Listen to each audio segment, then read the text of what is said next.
Hi mga ka-friendships, mayong adlaw sa tanan. Mga ka-friendships, kamusta na kayong lahat? Na-miss niyo ba? Ang ganda ng lola ninyo. Mga ka-friendships, maligayang pagbabalik dito sa ating channel. By the way, today is Sunday, September 22, 2024.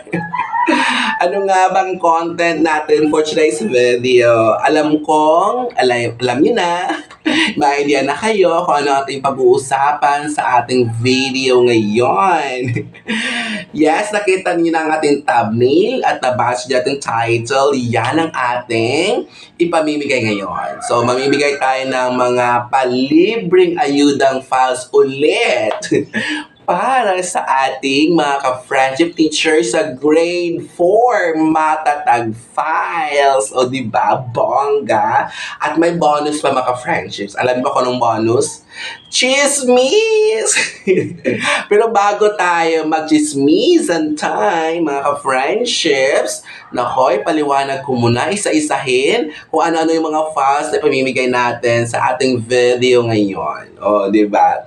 So, ang ating ipamimigay na mga free files para sa ating ka-friendship na grade 4 teachers ay mga DLL at PPT or PowerPoint lessons all subjects. O, narinig nyo yun. Para sa lahat ng subjects sa ating mga ka-French grade 4 teachers. O, so, quarter 2, week 1. Bakit nga ba week 1? Kasi sa totoo lang, hindi akin to. Binili ko lang at parang na-scam pa nga ako eh. Nako, kasi sabi niya na weekly update daw siya sa files. Kaya ibig sabihin, weekly din ako magpo-post ng bawat week ng quarter 2. At yun nga, sabi ko, parang na-scam pa nga ako kasi hindi ko nagustuhan talaga, mga ka-friendships, ang font size at font style at background ng PPT. Kaya nga sabi ko sa inyo, di ba, paswertihan lang talaga pag bumili ng files online kasi hindi lahat ay maganda ang files. So, swertihan lang talaga yon. So, parang naka-jackpot ka na kapag maganda yung files na bili natin. Tulad nung first quarter, ang ganda ng mga files, ng matatag files sa grade 1, kinder grade 1, 4, and 7. Maganda yung naibigay natin sa quarter 1. Pero ito ngayon, nabili natin, hindi ko gusto. Kaya kailangan yung mag-edit mga friendships sa font style at font size. Kasi ang font size niya maliit. So, kapag sa likod na bata, hindi siya visible, hindi siya klaro, hindi mabasa. Kaya, lakihan ninyo. Tapos, ang font size, kapag title, yung bold na font size, yung dark, yung malaki, para pag mababasa talaga. Kaya maka-friendships ulit, i-edit nyo. And then, yung background naman ng PowerPoint, maka-friendships, hindi ko rin siya gusto kasi may watermark ang slide. Kaya, pero pwede naman siya mapalitan. Kaya maka-friendships, palitan ninyo. Hindi na ako nakapag-edit ng files na to kasi kagabi ko to nabili na mga 9:30 p.m. at wala ng time mag-edit at saka ngayon, nag-vlog tayo ng aga-aga, di ba? 6 a.m. kaya madaming mga manok na tigtilaok narinig natin sa ating background. So, yan. Kaya, hindi siya maganda kasi ang PowerPoint na slide niya. Kasi ang watermark, may female teacher. Hindi naman lahat female teacher ang bumibili, ang mga nanonood sa atin dito, di ba? So, editin nyo pag male teacher, edit ninyo. Kapag female, pwede na siguro yon. Pero kaya lang mayroon siyang tatak pa din dito sa baba. Tatak na kung saan natin binili. Oh my goodness! Parang na-scam out na ang lola niyo maka-friendship sa files. Alam niyo ba? Nako, wag niyo ako i-bash dyan ha. Mahal-mahal bili ko niyan.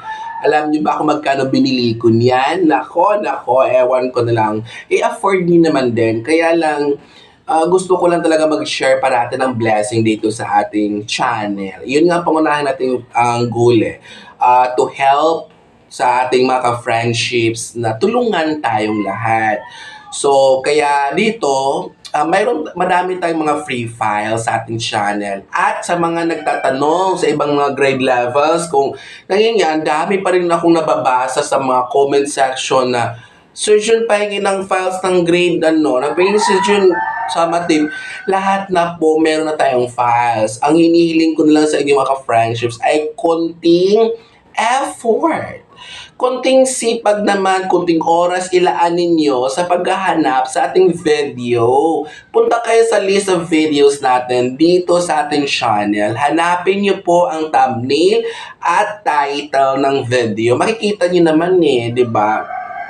Kung ano yung files kasi nakalagay naman sa title at saka sa thumbnail ng video. So, tiyagain nyo na lang. Huwag na kayong magreklamo. Basta kompleto tayo ng files. So, nasaan ang files natin ngayon? Nasa comment section. Puntahan ninyo kung ayaw nyo makinig sa chismis ko. Puntahan nyo sa comment section. Nandiyan lang ang Google Drive link.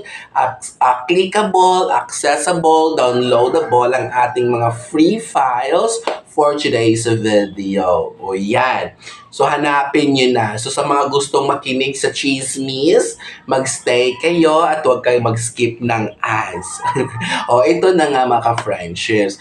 Alam niyo ba mga ka-friendships, medyo malungkot ako ngayon dahil kaming mga faculty officers ay miniting ni ma'am. Faculty officers and representative, nag-meeting kami ni ma'am, ng principal namin sa school. So, ngayon, isa sa agenda doon sa pinag-meetingan namin ay yung ID laces and holders. So, ngayon, binato niya sa faculty association ang pagbili ng ID laces at holders at nagsuggest siya sa Divisoria mas mura. So, yun na nga. Ang ginawa ko as president, of course, suportahan at iniisip ko dun ay kikita naman din ang faculty. So, madagdagan ng pera. So, ang ginawa ko, pumunta ako mag-isa sa Divisoria at saka sa Recto, kasi alam niyo ba, sa Recto talaga ang merong madaming paggawaan siya ng mga ID laces at mga holders, mura lang. Kasi alam ko yung lugar yung Manila, naikot ko kasi yan kasi 6 or 7 years ako diyan sa Tondo. So, naikot ko buong Manila. So, kapag principal ka, dapat alam mong pasikot-sikot dyan. Okay, nagtagal ako doon. Kaya alam ko yung lugar na yan. Hindi ako napagod dahil alam ko kung saan ako pupunta. Yun.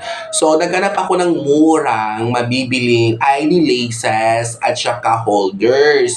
So, yun na nga mga ka-friends, nakahanap ako. And then, alam nyo ba, tinotal namin ang mga magagastos na ilalabas na pera ng Faculty Association ay 47 plus. 47,000 plus. O isipin nyo yan. Magkano na yung pera ng association? Nasa 50 plus na lang. My goodness, Lord, help us.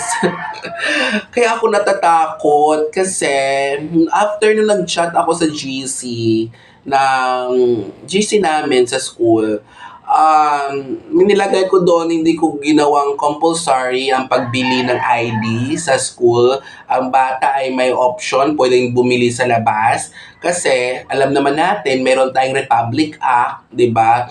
4606, basta mga ganun. Tapos, mayroon tayong dalawang RA niyan. Tapos, mayroon pa tayong DepEd order about sa no collection policy. So, ngayon, of course, ang nilagay ko sa letter doon, sabi ko, pwede ang advisors ang magbigay sa bata, magbenta kung sakali ganun. Tapos, kukolektahin ni advisor, tapos ibigay niya sa officer or representative ng grade level. Iba kasi kapag advisor kasi may lambing o baby ganon, di ba? After nag-message ako doon, nag-message din sa GC namin yung after 2 hours ata, ganun. nailagay na lang sa kantin. Well, hindi naman ako nag-question ko sa kantin. Kaya lang inisip ko, baka hindi maasikaso, ganun. Baka hindi maibalik ang puhunan. Natatakot ako maka-friendships kasi what if may magka-problema ang teacher tapos kailangan ng tulong. O saan kukuha ng pera? Wala ngang pera ang association, mauubos nga. Tapos hindi pa maasikaso. Ewan ko na lang, hindi naman ako nag-conclude agad na hindi. Pero may kaba sa laki ng perang ilabas ng faculty association. Baka hindi pati puhunan hindi maibabalik. Yun. Natakot ako maka-friendships. Kaya, tulungan niyo kami. Magdasal tayo. Sana magbago ang ihip ng hangin. Magbago ang isip ni ma'am. Na, o sige, dyan na lang sa officers. O dyan na lang sa advisors. Kasi willing naman kami maka-friendships eh. Kaya naman namin. Kasi at least ma-monitor namin sino pang batang hindi nagbili. Sinong bata pa walang ID list. Kasi ang ID list, mga ka-friendship, may tatak kasi siyang school logo. School logo at saka yung name ng school. Tapos, kapag sa labas naman bibili ang bata, mahal sa labas. Mura lang ang sa amin eh. 20 pesos lang. May ID list na siya, may holder na siya, may ID na siya. So yun, mura nga lang siya. So alam naming makakatipid ang bata. Tapos may tatak na din. May ano siya, name ng school at logo. So yun ang inisip na yung maka-friendships. Lord, sana naman, kaya naman namin eh. Kami na lang. Di ba mga friendships, tagang natatakot ako, kinakabahan ako. Kaya napaisip ako kung i-chat ko ba si ma'am or kausapin na lang siya bukas Monday sa personal. Di ba? Kaya nag-iisip ako ng magandang plano at magandang move para mapangalagaan ang pera ng association. Sumakit ulo ko, Lord. Sumakit ang ulo ko, mga ka-friendships. Sana. So, hanggang dito na lang. Yun lang ang chismis natin. Nag-share lang ako na malungkot ako for today's video. Yun lang. Ay. Hanggang dito na lang at see you sa the next video. Bye! Mag-pray kayo sa amin. Sana may balik ang puno. Natatakot talaga ako. Kinakabahan ako.